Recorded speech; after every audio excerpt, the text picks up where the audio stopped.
Many years ago, in a city in Arabia, there was a boy called Aladdin. He lived with his mother in a little house near the market, and they were very poor. Aladdin's mother worked all day, and sometimes half the night, but Aladdin never helped her. He was a lazy boy, and he did not like to work. He only wanted to play all the time.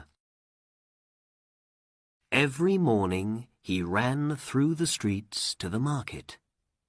There he talked and laughed and played with his friends all day.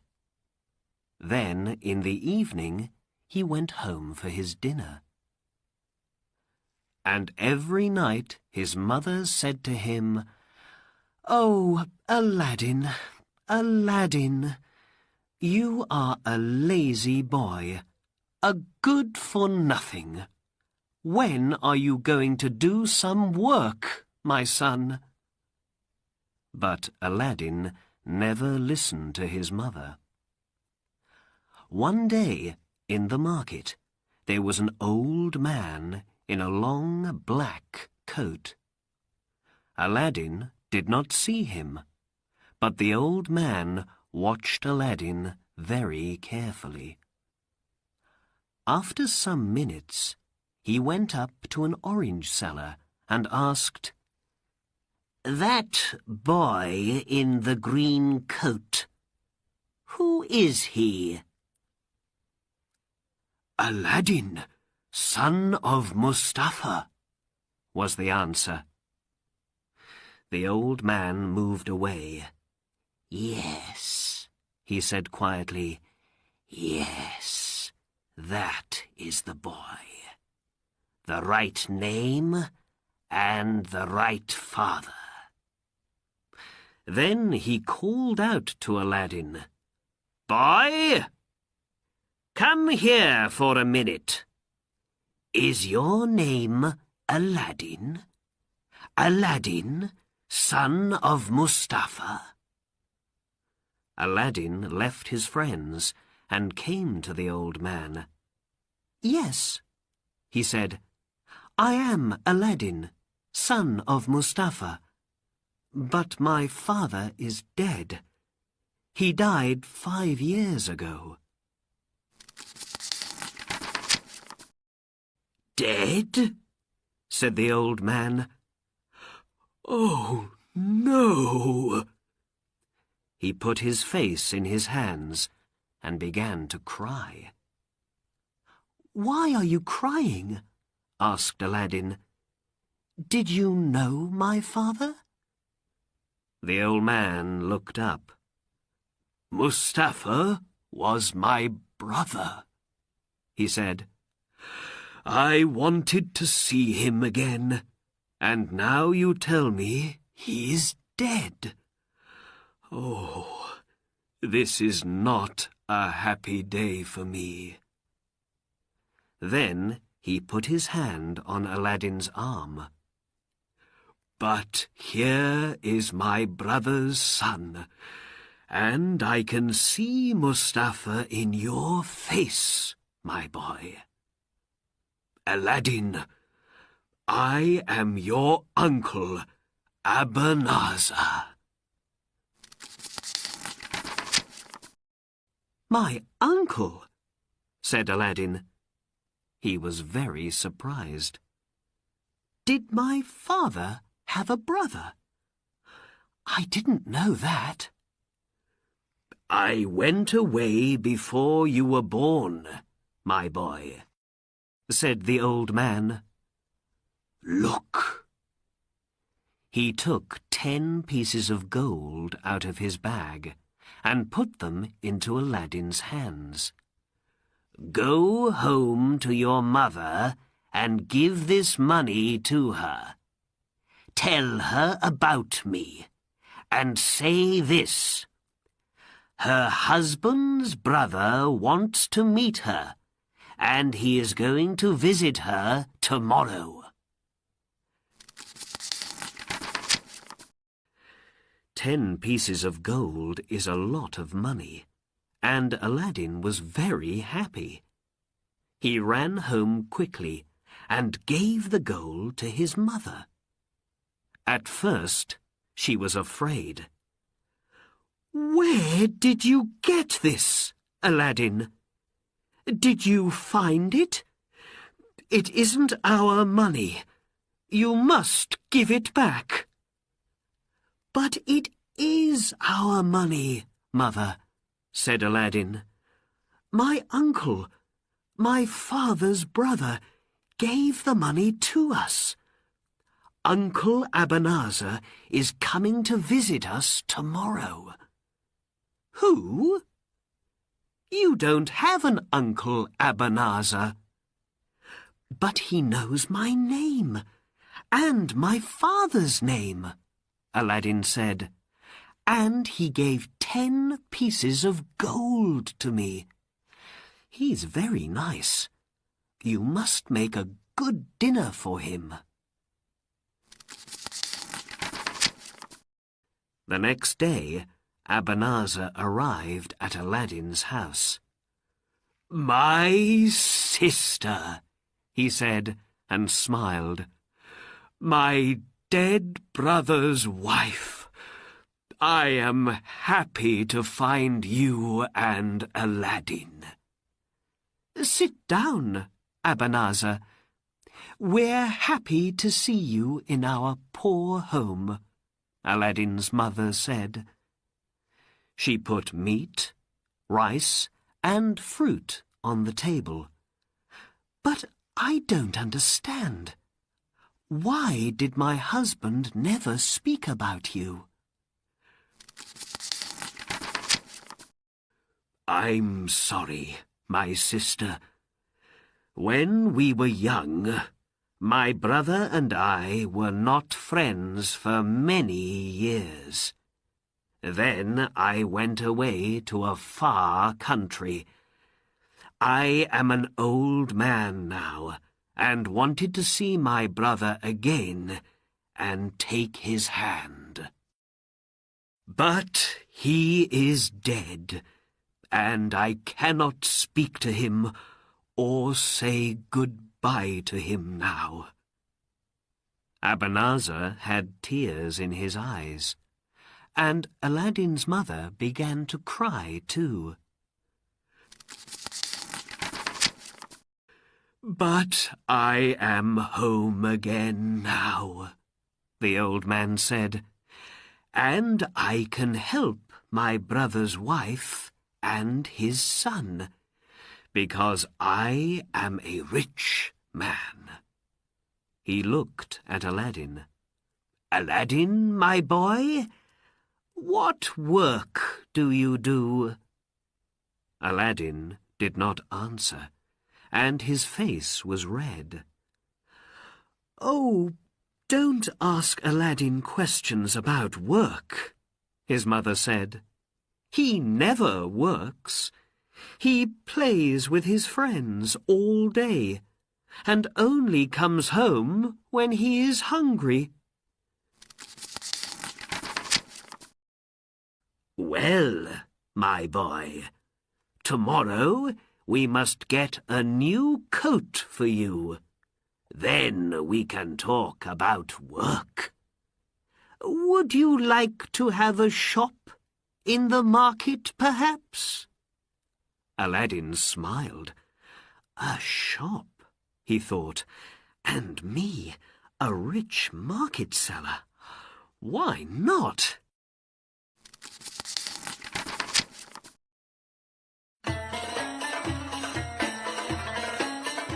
Chapter 2.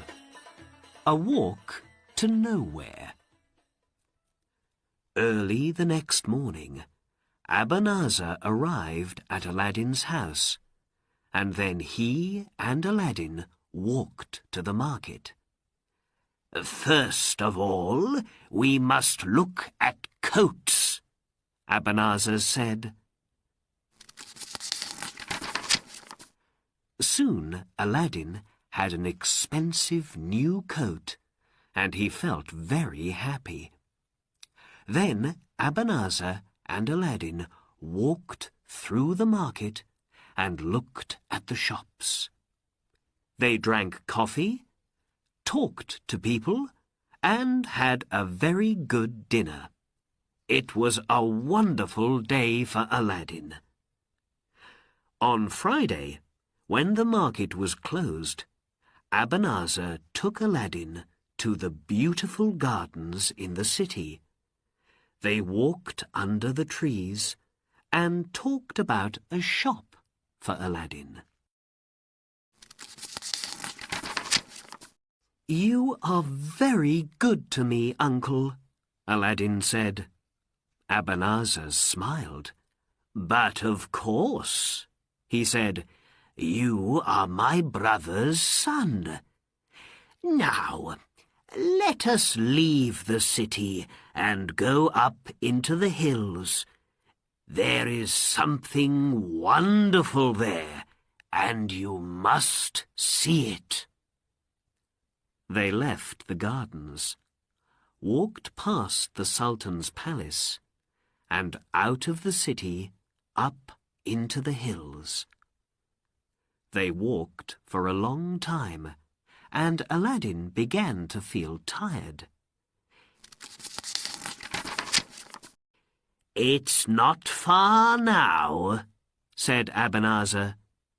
"We're going to see a beautiful garden, more beautiful than the garden of the Sultan's palace." At last, Abanazar stopped.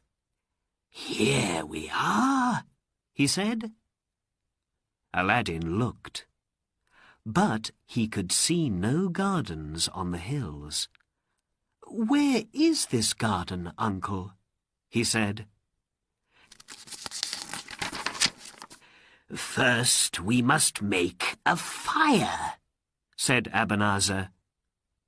Aladdin did not understand, but he made a fire for his uncle on the ground. Then Abanazar took some powder out of a small box and put it on the fire.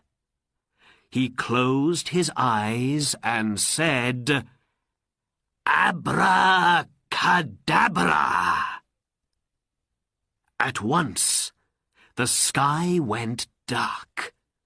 Black smoke came from the fire, and the ground under the fire began to open.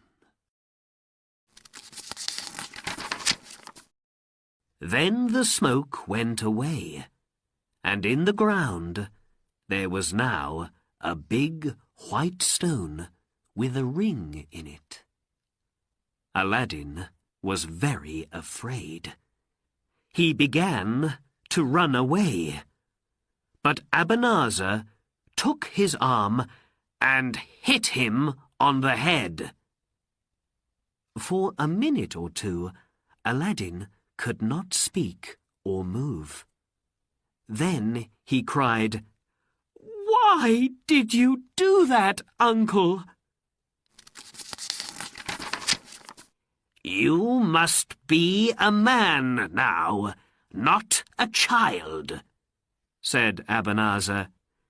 "I am your father's brother, and you must obey me. Don't be afraid. In a short time, you're going to be a rich man. Now, listen carefully." He took Aladdin's hand. "Only you can move this stone. Put your hand on the ring and say your name and your father's name." Very afraid, Aladdin put his hand on the ring. It was not hot, but very cold. "I am Aladdin, son of Mustafa," he said. The stone moved easily, and now Aladdin could see stairs under the ground.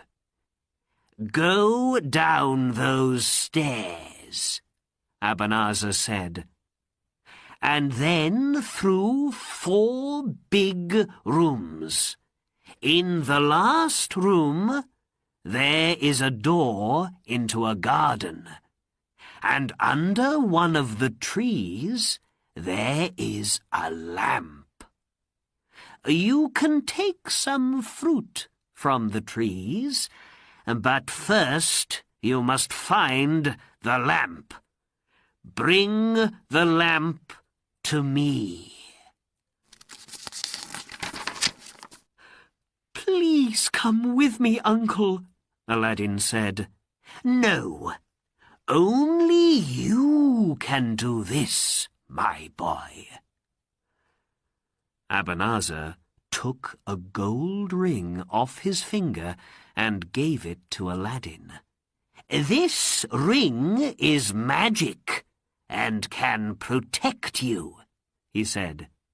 "Be careful and bring me the lamp quickly." Aladdin put the ring on the little finger of his left hand and began to go down the stairs. It was dark, and he was afraid, but he was more afraid of Abanazar. And Aladdin was right to be afraid, because Abanazar was not his uncle. He was a magician from Morocco, and he wanted this lamp very much. It was a magic lamp, and only a poor boy from the city could get it for him, a boy called Aladdin. Aladdin went down 100 stairs and into the first room.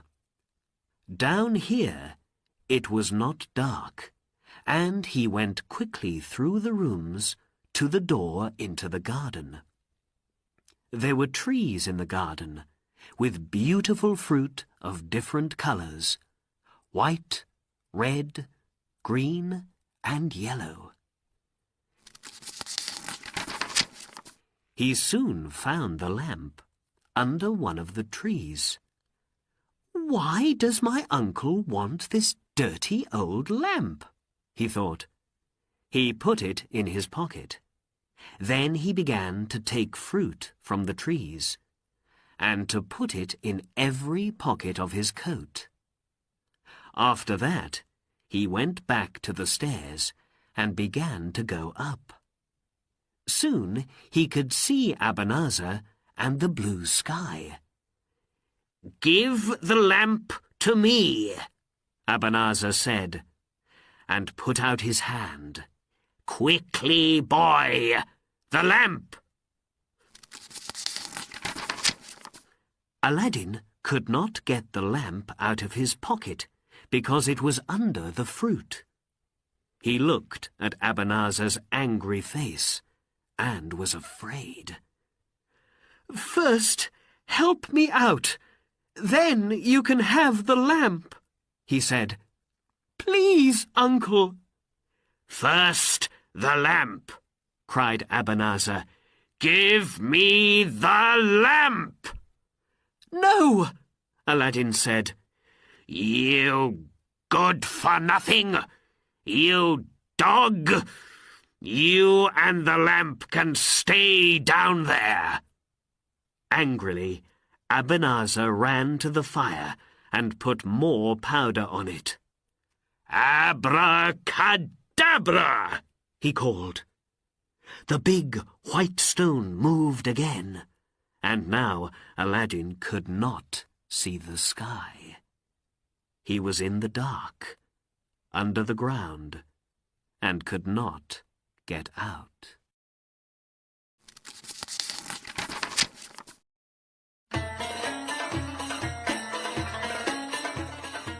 Chapter 3. The Ring and the Lamp. "Uncle Abanazar! Uncle!" Aladdin hit the stone, but nothing moved. "Don't leave me here, please!" Aladdin put his ear to the stone, but he could hear nothing. "I am Aladdin, son of Mustafa," he said, and listened again. But the stone did not move. Then Aladdin began to cry.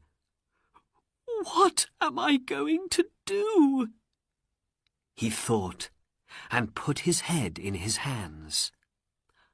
After a time, he began to feel hungry, and took some of the fruit out of his pocket. He put some in his mouth, but he could not eat them. "These are stones, not fruit," he thought. "I'm going to die down here." For 3 days and 3 nights, Aladdin sat on the stairs and waited. But no help came. On the 3rd day, he remembered Abanazar's ring on his finger, the ring to protect him. He could not see the ring in the dark, so he put his right hand on it. Whoosh! There was a sudden noise, and blue smoke came out of the ring, and then, out of the smoke, came a big genie.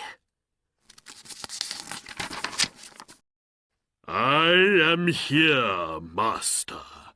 I am here," the genie cried. "I am the slave of the ring. What is your wish?"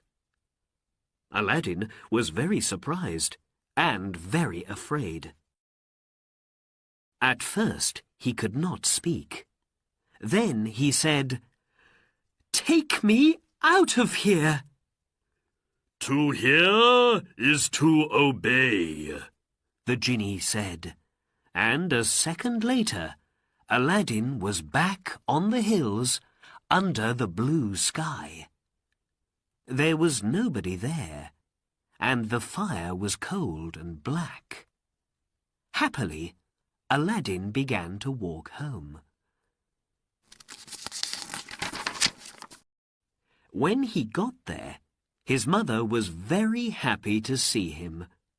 "Oh, Aladdin," she cried, "what happened to you? And where is your uncle?" "Abanazar is not my uncle, Mother. He is a magician and a bad man. He nearly killed me."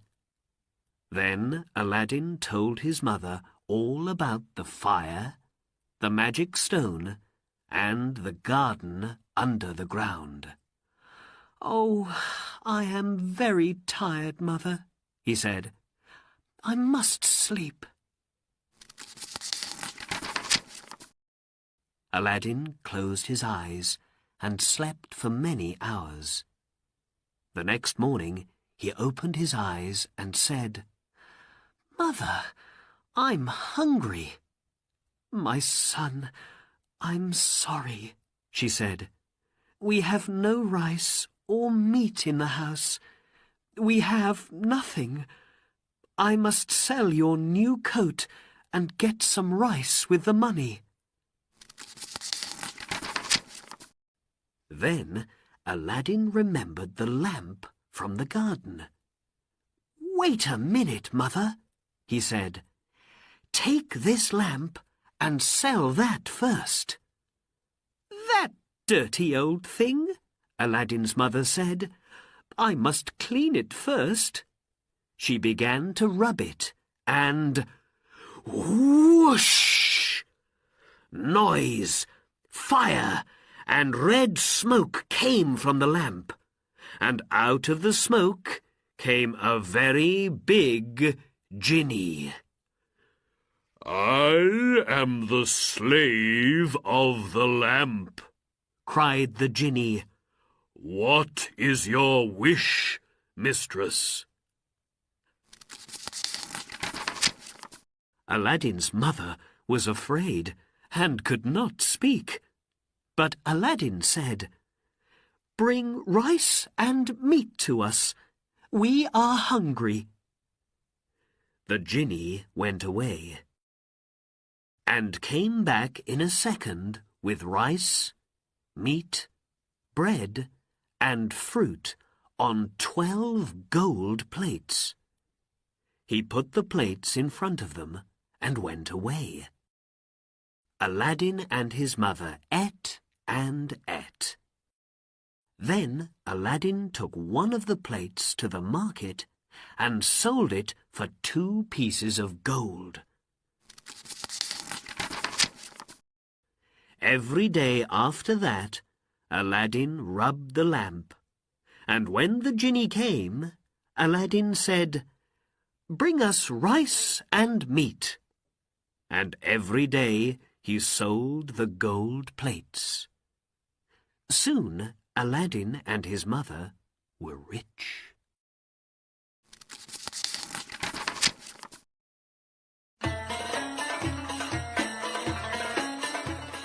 Chapter 4.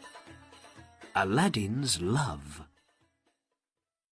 5 years later, Aladdin had a shop in the market, and 3 market sellers worked for him. The sellers liked Aladdin because he was good to them.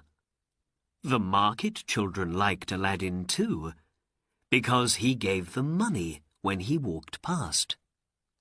Everybody liked Aladdin. Aladdin's mother never called her son a good-for-nothing now. They had a nice house near the gardens, and she had many beautiful things. But only Aladdin and his mother knew about the magic lamp and the genie. One day, Aladdin heard a noise in the street and stopped to listen.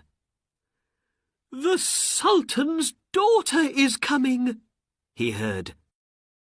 "Princess Badroulbadour is coming." 6 slaves carried the princess through the streets in a litter, and the people stopped to watch. "Princess! Princess Badroulbadour!" they called. Aladdin watched when the litter came past him, and he saw the princess's face. She was beautiful, with big, dark eyes, the most beautiful woman in Arabia. The litter went past Aladdin, but for some minutes he did not move. Then he ran home. "Mother! Mother! I saw the Sultan's daughter, Princess Badroulbadour, in the street." Aladdin's face was white. "I must have the princess for my wife." "But Aladdin," his mother began. "No buts, mother. I love the princess, and I want to marry her. Go to the Sultan and ask for me." "Me? Go to the Sultan's palace? Oh, no, no, no," Aladdin's mother said. "Listen, my son. The daughters of a sultan do not marry poor boys from the city. But we are not poor now, mother, and we can give the sultan something for his daughter. Wait." Aladdin went away and got the fruit from the magic garden under the ground. Now, of course, he knew it was not fruit, but white, red, green, and yellow jewels. "Take these jewels, Mother, on a gold plate," he said, "and give them to the Sultan." So the next day, Aladdin's mother carried a gold plate with many beautiful jewels on it to the Sultan's palace. She went into a long room, but when she saw the Sultan, his vizier, and all his slaves, she was very afraid. So she waited quietly in the room and spoke to nobody. In the evening, she went back home again with the jewels. Aladdin was very angry with her. "Mother, you must speak to the Sultan," he said. "I have no father to do this for me. You must help me. I must marry the princess. I love her." So the next day, and for many days after that, Aladdin's mother went to the palace, but she was always afraid to speak. In the end, the Sultan saw her and asked his vizier, "Who is that woman? Why does she come to the palace every day?" The vizier spoke to Aladdin's mother. "Do you want to speak to the Sultan? Yes? Come with me." The vizier took Aladdin's mother to the Sultan, and she put her head on the ground at his feet. "Get up, woman. Why do you come here every day?" the Sultan asked. "Speak, woman." "Your Majesty," Aladdin's mother said quietly, "I have a son, a good young man. He is called Aladdin.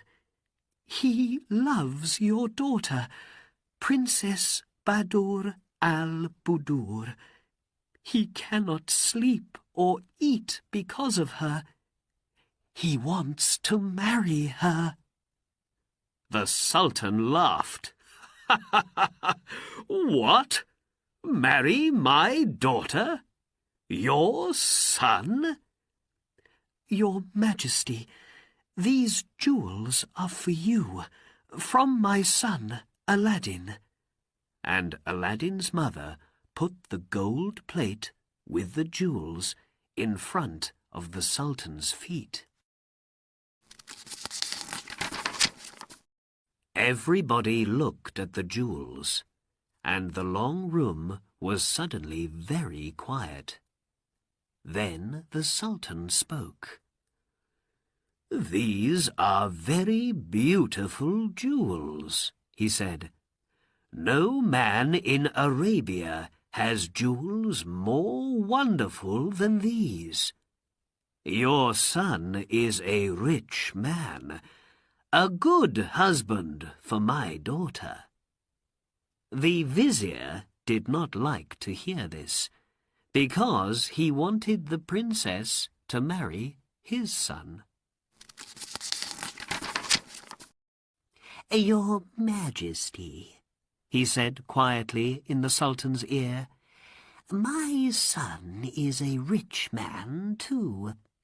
Give him 3 months, and he can find better jewels than these." "Very well," said the Sultan, and to Aladdin's mother he said, "Your son must wait for 3 months, and then perhaps he can marry my daughter." Aladdin's mother went home to tell Aladdin, and the vizier went away to speak to his son. And every day, for 2 months, the vizier's son came to the Sultan and gave him gold and jewels and many beautiful things. For 2 months Aladdin waited happily. But one day his mother came home from the market and said, "Oh, Aladdin, Aladdin, the princess is going to marry the vizier's son. I heard it in the market. Everybody's talking about it." When Aladdin heard this, he was very unhappy. "What can I do?" he thought. He put his head in his hands and thought for a long time. And when night came, he took out the magic lamp and rubbed it. Whoosh! "What is your wish, master?" said the genie of the lamp. "Bring Princess Badroulbadour to me," said Aladdin. "To hear is to obey." In a second, the genie was back with the princess asleep in his arms. He put her carefully on a bed, and then the princess opened her eyes and saw Aladdin. "Who are you?" she asked, afraid. Aladdin took her hand and looked into her eyes. "My name is Aladdin, and I love you," he answered. "I cannot live without you, and I want to marry you." Badroulbadour saw the love in his eyes and smiled. She closed her eyes again. Then the genie carried her back to the Sultan's palace. The next morning, she remembered Aladdin's eyes. "There is no love in the eyes of the vizier's son," she thought. "He thinks only of gold and of jewels." So the princess went to her father. "I do not want to marry the vizier's son," she said. "I want Aladdin for my husband." The Sultan was very surprised. "What can we do?" he said to his vizier. "My daughter wants to marry this man Aladdin. He is a rich man, it is true, but who is he?" "Ask him," said the vizier quickly, "for more of those beautiful jewels on 40 gold plates and 40 slave girls with 40 slaves. Nobody is that rich." "Very good," smiled the Sultan, and said to his slaves, "Bring Aladdin's mother to me." When Aladdin's mother arrived, the Sultan said, "So, your son wants to marry my daughter. But first he must give me 40 gold plates with jewels, 40 slave girls with 40 slaves must carry the plates to me. Then my daughter can be his wife." Aladdin's mother went home and told her son, and Aladdin smiled. This was easy for the genie of the lamp, of course, And the next day, when Aladdin went to the palace, everybody in the city came out to watch. First came 40 slave girls in dresses of gold, and every girl carried a gold plate with wonderful jewels on it. After them walked 40 slaves in coats of gold, and last came Aladdin on a beautiful white horse. "What do you say now?" the Sultan said quietly to the vizier when he saw all these wonderful things. "Aladdin must marry my daughter. How can I say no?" And the Sultan went to Aladdin and took his hands. "My son," he said, "you can marry my daughter tonight." "Tomorrow, Your Majesty," said Aladdin, "because before I marry your daughter, she must have a palace, the most beautiful palace in Arabia."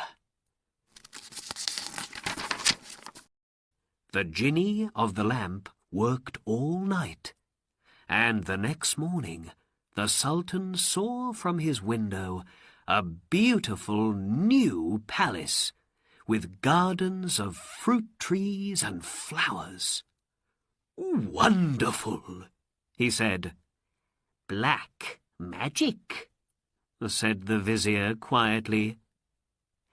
That night Aladdin married Badur al-Budur, and they lived happily in the new palace. Chapter 5. New Lamps for Old.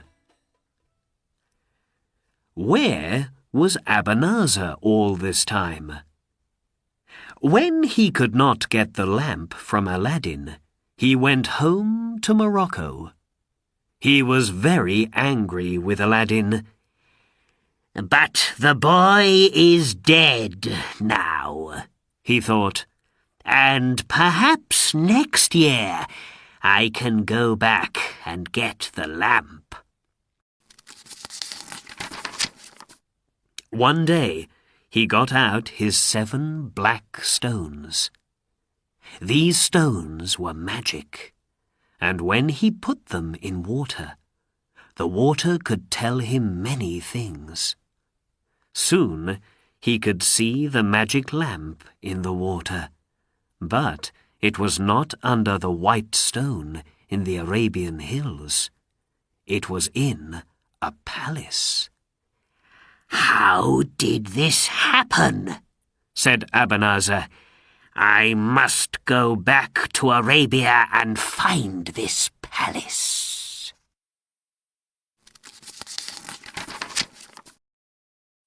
After some months, he arrived again in the city in Arabia.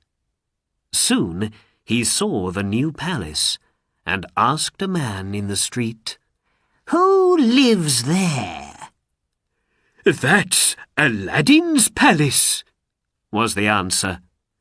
"Princess Badroulbadour al-Budur's husband, a good man and very rich." Abanazar said nothing and walked away. "That lazy, good-for-nothing boy," he thought angrily. "So he has the magic lamp, and he knows about the genie. How can I get the lamp back?"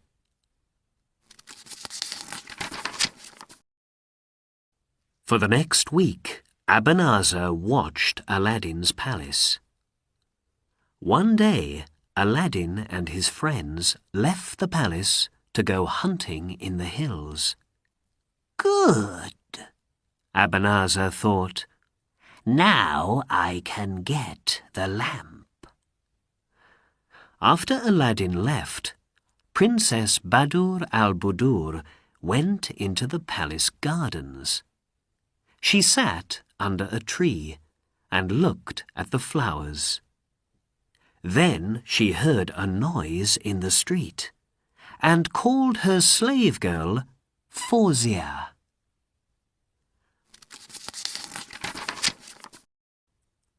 "What's the matter? Who's making that noise?" she asked. "Fawzia, go and look in the street." When Fawzia came back, she had a smile on her face. "Mistress," she said, "the children in the street are laughing at an old man.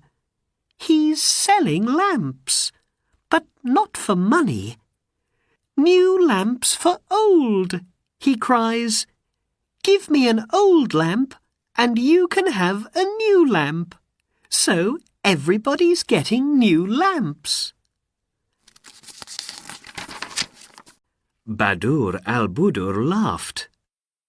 "Do we have an old lamp for him?" "Yes, my husband's old lamp. Go and get it." The princess knew nothing about the lamp or its magic. Fawzia went into the palace and came back with Aladdin's lamp. "Here it is, mistress," she said. "Go and give it to the old man," the princess laughed. "Aladdin can have a nice new lamp." Fawzia went out into the street with the lamp. "New lamps for old?" the old man called, and the children behind him laughed and called, "New lamps for old!" The old man, it was Abanazar, of course, saw the lamp in Fawzia's hands and knew it at once, because of the picture in the water of his magic stones. He took the old lamp, gave a new lamp to Fawzia, and then quickly walked away. He walked out of the city into the hills. Then he took out the lamp and rubbed it. Whoosh! At once the genie of the lamp came to him. "I am here, master," he said. "What is your wish?" "Carry Aladdin's palace, the princess, and me back to Morocco at once," Abanazar said. "The Sultan can kill Aladdin for me." To hear is to obey. In a second, Abanazar, the palace, the gardens, and the princess were in Morocco, and in front of the Sultan's palace there was now only a little red smoke. Chapter 6. There and Back Again. In the evening, Aladdin and his friends finished hunting and began to go home. Suddenly, a friend said, "Aladdin, look! The Sultan's men are coming, with swords in their hands. What do they want?" "I don't know," Aladdin answered. When the Sultan's men arrived, they said, "Aladdin, we must take you to the Sultan. He's very angry." "Why?" asked Aladdin, but the men could not tell him. In his palace, the Sultan took Aladdin to a window. "Where is your palace?" he cried angrily. And where is my daughter? Answer me! Aladdin looked out of the window. There was only the ground and the sky. No palace, no gardens, nothing. He closed his eyes, opened them and looked again. And he had no answer for the Sultan. "It's black magic. I always said that," the vizier said quietly in the Sultan's ear. "Your Majesty," Aladdin put his head at the Sultan's feet, "kill me now. I do not want to live without Badr al-Budur." There were tears in his eyes. Find her in 40 days, or you die, the Sultan said. "I hear and obey, Your Majesty," Aladdin answered. But without his magic lamp, what could Aladdin do? He went out from the city and looked for his wife and his palace, but of course he did not find them. After 37 days, he sat by a river and cried, "Oh, Badr al-Budur, my love, where are you? Where can I look now?" He put his hands into the water of the river, and then he saw the magician's ring on his little finger. He began to rub it. Whoosh! Out of the blue smoke came the genie of the ring. What is your wish, master? He asked. "Find my wife and bring her back to me," answered Aladdin. "Please." Master, I cannot do that. The genie of the lamp took the princess away, and only the genie of the lamp can bring her back. But I can take you to her. "Take me then, quickly." To hear is to obey. It is many, many miles from Arabia to Morocco, but Aladdin was there in a second. And there was his palace, in front of him. He went into the gardens and looked up at the windows. "Badr al-Budur!" he cried.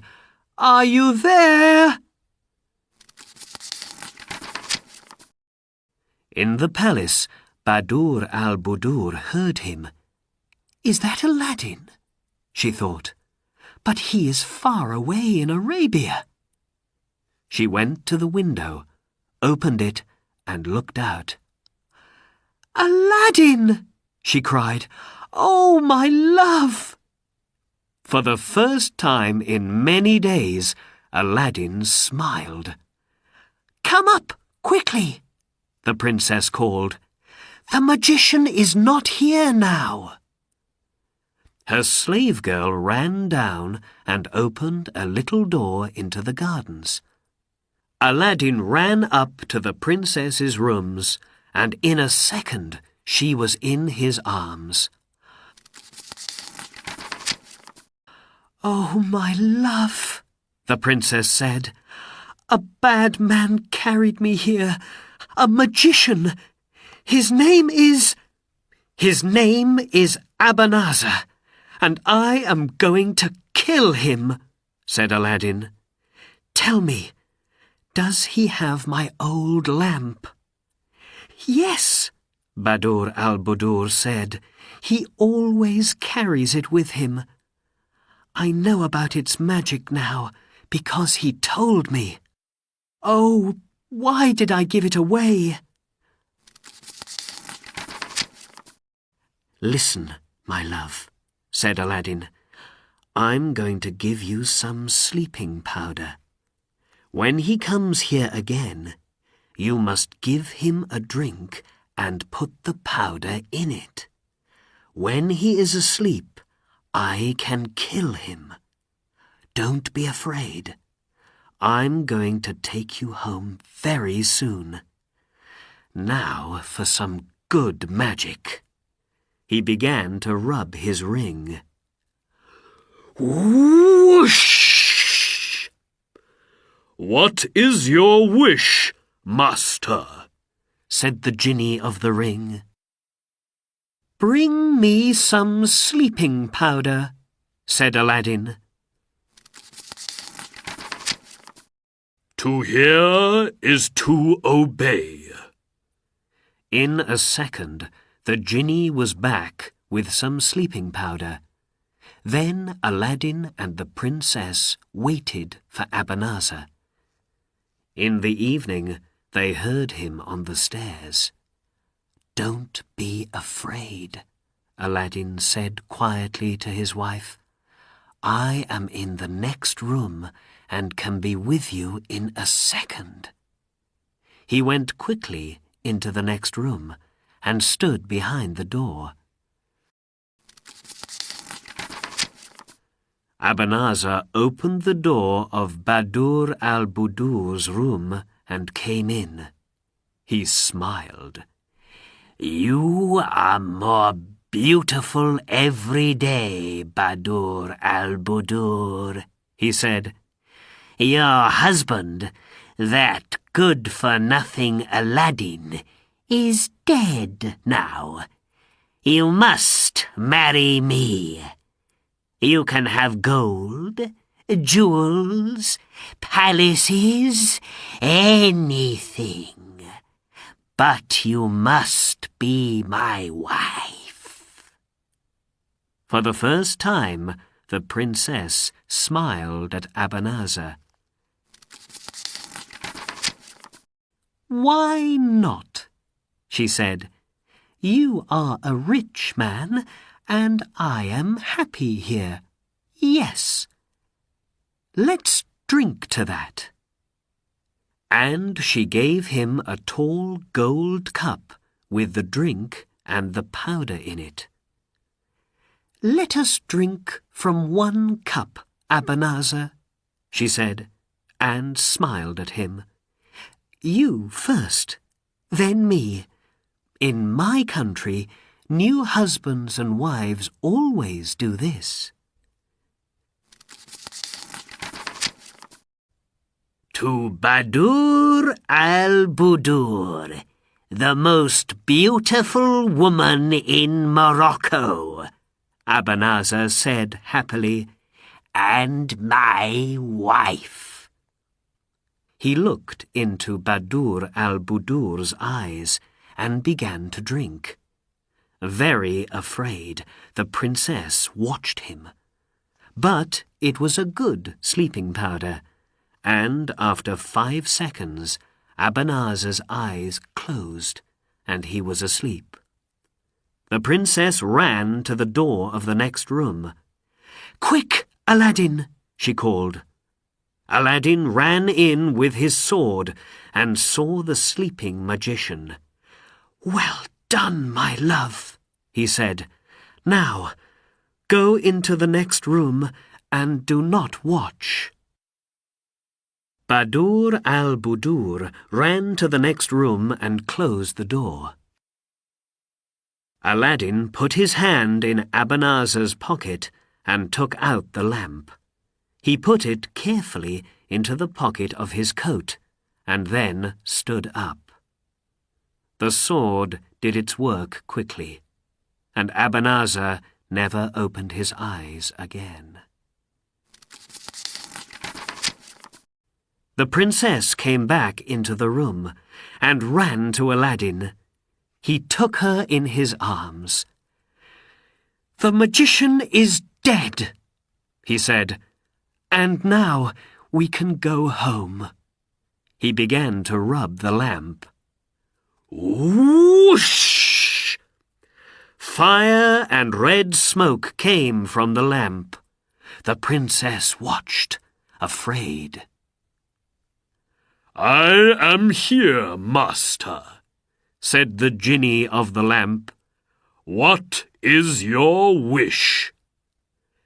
"Carry this palace, Badr al-Budur, and me back to our city in Arabia, but leave that dog Abanazar here." "To hear is to obey," said the genie.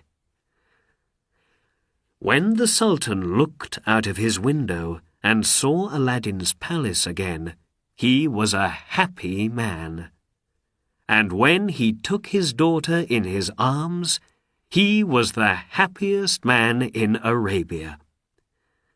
From that day, Aladdin and Badr al-Budur lived happily in their palace. They lived for many years and had many children. But Aladdin always carried the magic lamp with him day